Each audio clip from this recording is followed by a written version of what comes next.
I regret taking this cat home. I know 3 languages. I'm Irish, I know English, and Japanese.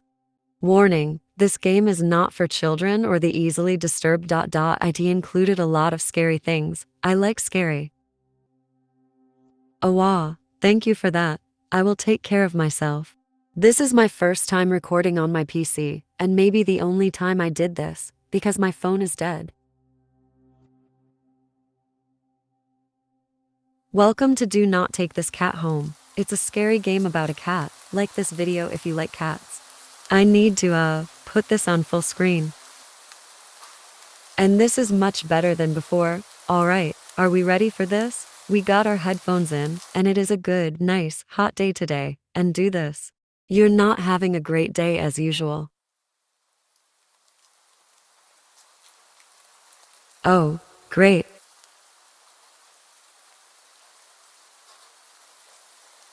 It's the first time in a while that you've felt like going out. But in the middle of your walk, it starts to rain. Typical, but maybe this is just a sign that you should have home today? By the way, we are not getting all of the endings because we don't have time for that. Yeah, you can always try again tomorrow. Right. You turn to head home when?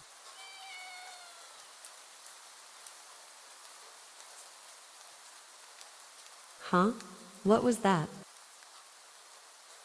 There are only a few people around the street. Oh yeah, next month, I'm graduating from college. I'm making a special video. Makes sense due to the increase of missing persons around the era recently. Well, that and the weather.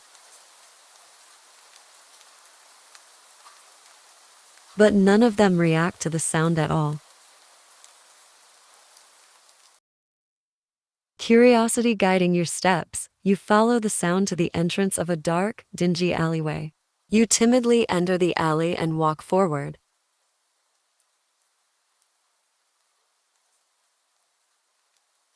The ground, dampened by the rain, makes your steps sound louder and confident than you actually feel.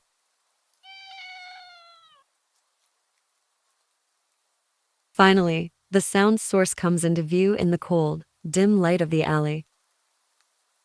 At the end of the alley, in a big cardboard box, is a cat. Guess that should have been obvious. It's an interesting looking cat. Its pretty yellow eyes shine like gold among the dark sea of its black fur. Alright, we are back in the game. Yes, this took up to today's. It puts its front paws up on the edge of the box and looks up at you. If you see this video tomorrow instead of yesterday, that's probably because I forgot about editing and completed editing at the end of last minute.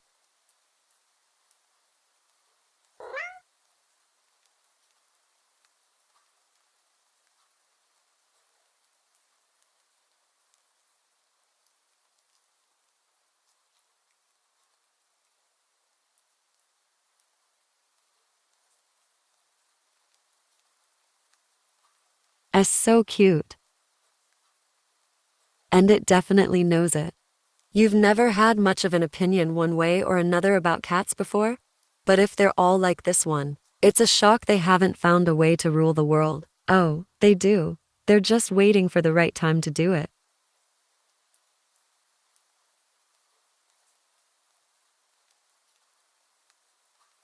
You don't think you'd mind blowing down to a feline overlord. You look around the alley with a small frown. Who leaves cats in cardboard boxes these days anyway? Wouldn't they just jump out and leave the box eventually? The cat doesn't answer you?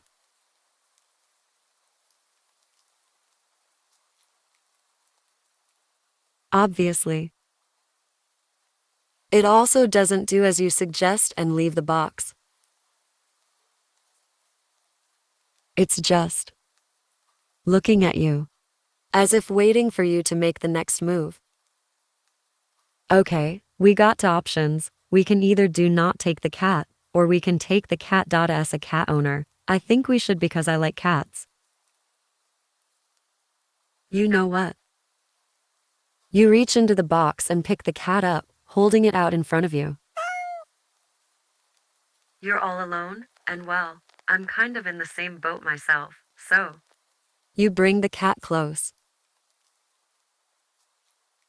Why not stick together, right? At least for a little while.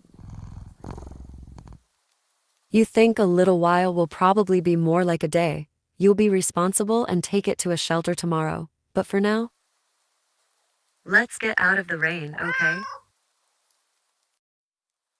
You stop by a small, local pet store for some cat food, then head back home.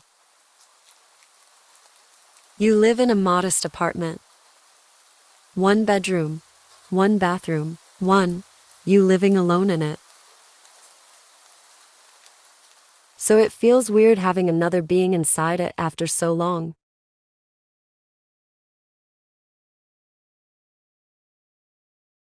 Even if it's just a cat.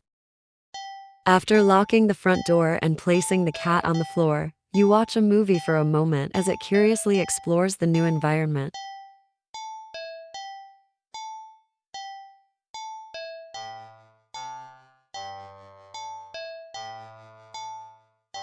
Leaving the feline to its own devices, you set about making the both of you some dinner.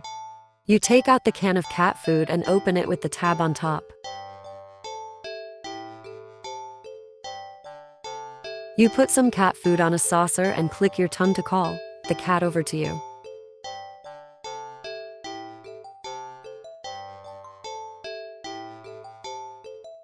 It perks up at your beckoning and rushes over. It looks at the plate of food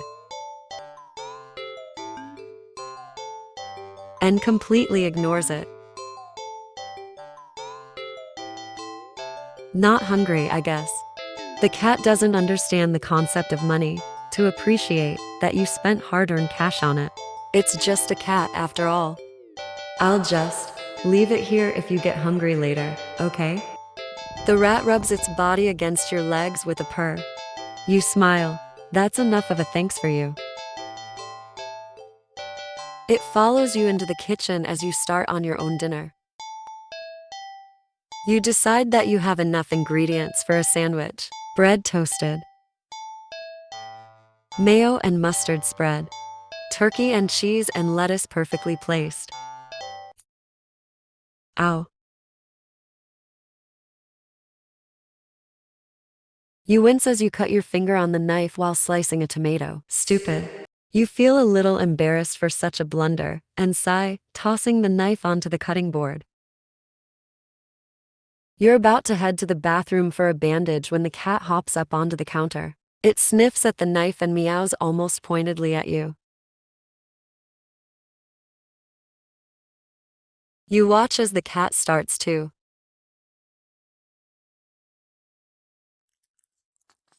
lick lightly, but enthusiastically at the blood on the knife. Your blood. You're so shocked that by the time you come to your senses, the knife has been completely licked clean. The cat sits back, staring at you. Oops. Sure, cats are meat-eating predators, but that was a little weird. Right. Sure, you're no cat expert, but that was definitely not something an ordinary cat would do.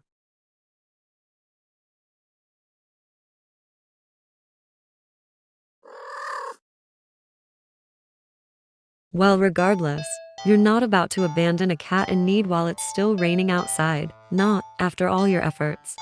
You were going to take it to the shelter tomorrow anyway. What's one night of awkwardness? Weird or not, it's just a cat. The rest of the evening, unfortunately, goes downhill from there. Even after covering up your fingers cut with a bandage, the cat keeps trying to lick at the wound. While you are eating your sandwich, while you're cleaning up the kitchen, while trying to watch TV.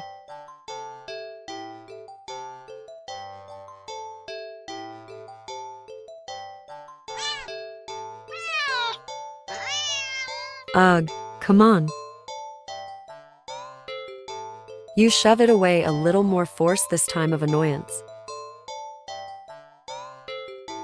You feel bad immediately, but before you can do anything, the cat meows sharply at you and dashes off around the corner and the hall. You sigh deeply. At this point, you're just worried that it's going to take a bite out of you in your sleep. Maybe a vet will have an idea on how to calm it down. You can only hope. You don't have many other options left other than tossing the cat in the rain. After finding the number of a local vet, you pick up your landline and the lights just went out. Great, just great. Rain must have knocked out the power. You check your cell phone only to find that it's out of batteries. You must have forgotten to charge it before leaving out earlier. The outing has been so spur of the moment that it had no doubt messed with your usual routine. You grab a flashlight and turn it on.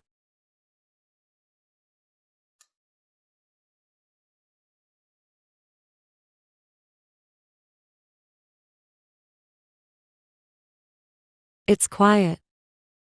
It's too quiet. Did the rain stop? But then, why did the power go out? You look outside. The sky is pitch black. What time is it? You turn to check the clock. Oh, hell yeah. This is the thumbnail of the video. Look at this. This is the perfect one of this video. Just a cat on a clock with golden glowing eyes.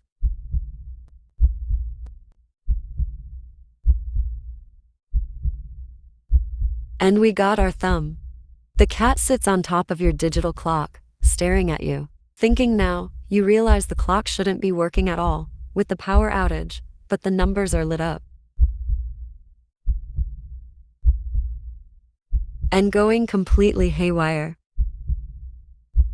The cat stares at you. It's completely still. You'd think it was a statue if you didn't know any better. It's not giving off any indication that it's alive. It's not blinking. It's not even breathing, but its eyes. This isn't normal. You're afraid. You want to run, but you're afraid of letting the cat out of your sight. You consider tossing the cat out, after all. I'm gonna save this Arn. I don't know what is going to happen.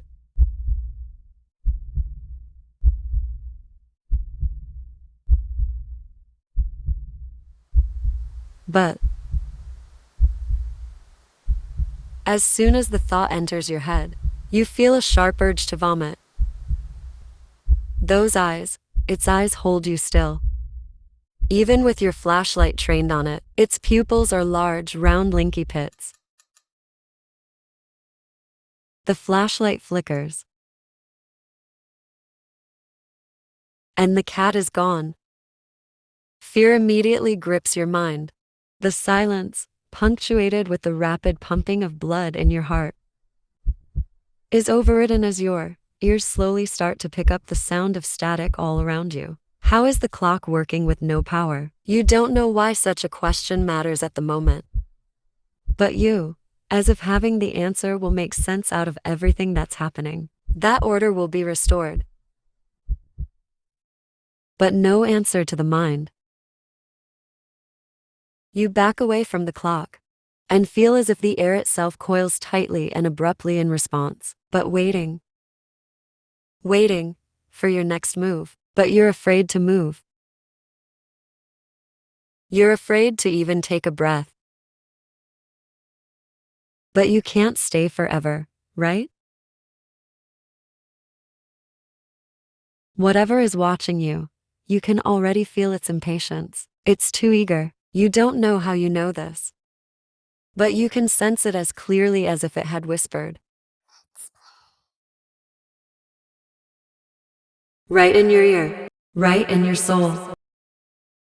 It won't let you wait it out. Not that you could even if it did. You can't stay here. You have to run. With this thought, a sudden, primal instinct awakens within you.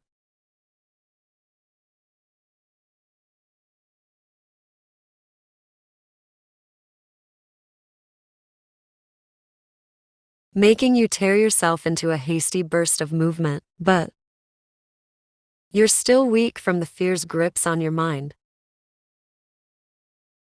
Your leg tangles together under you in your haste, and you fall to the ground.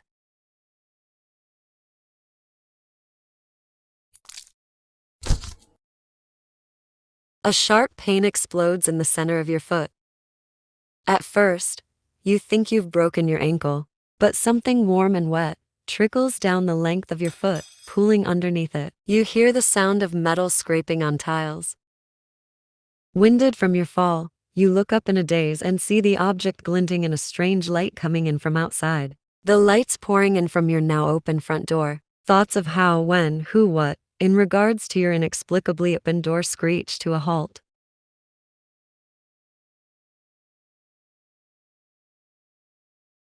It's your kitchen knife. And still tinted red from your earlier blunder, but that's not right. Wasn't it completely licked clean by the...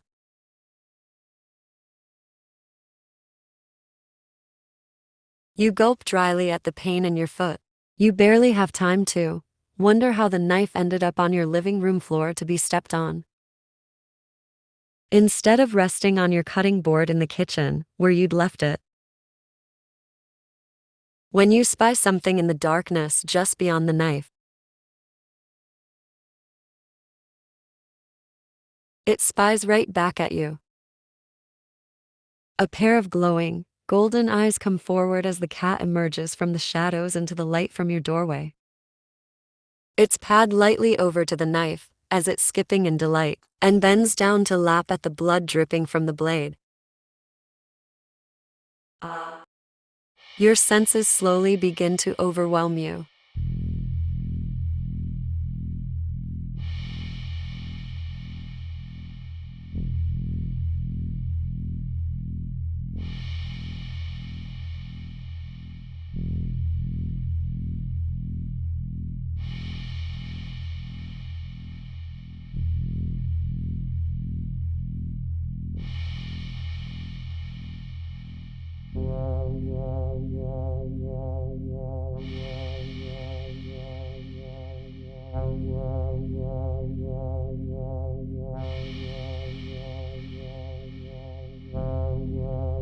The scent of blood from the fresh wound on the foot. Blood.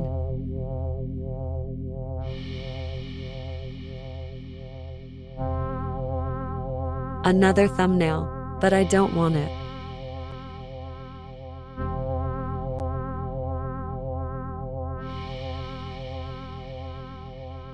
Golden eyes slide up to you as if in response to your sudden realization. Blood.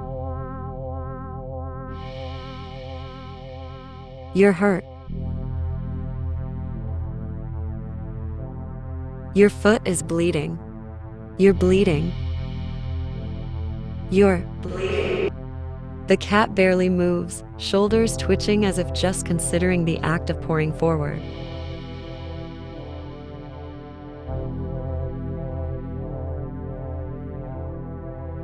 But you're already on your feet and out the door. You run, or rather limp, down the empty street. The sky is black and bleeding red, but there's a strange light emitting from nowhere that casts everything else in white. The houses, the trees, the road, even you. Except your blood. You can just barely glimpse the bloody, your injured foot leaves in your wake with every impact it makes with the ground.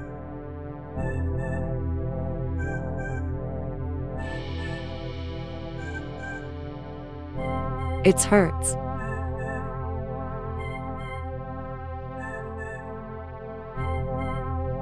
It hurts, but you can't stop it. You don't stop it. Not when the shadows are around you. Not when you feel the gaze of eyes all over you. Not when the road ahead of you is darkened by a long shadow of something behind you. Even then, you don't stop running because if that's the cat right there, ahead of you, then what in the world is behind you?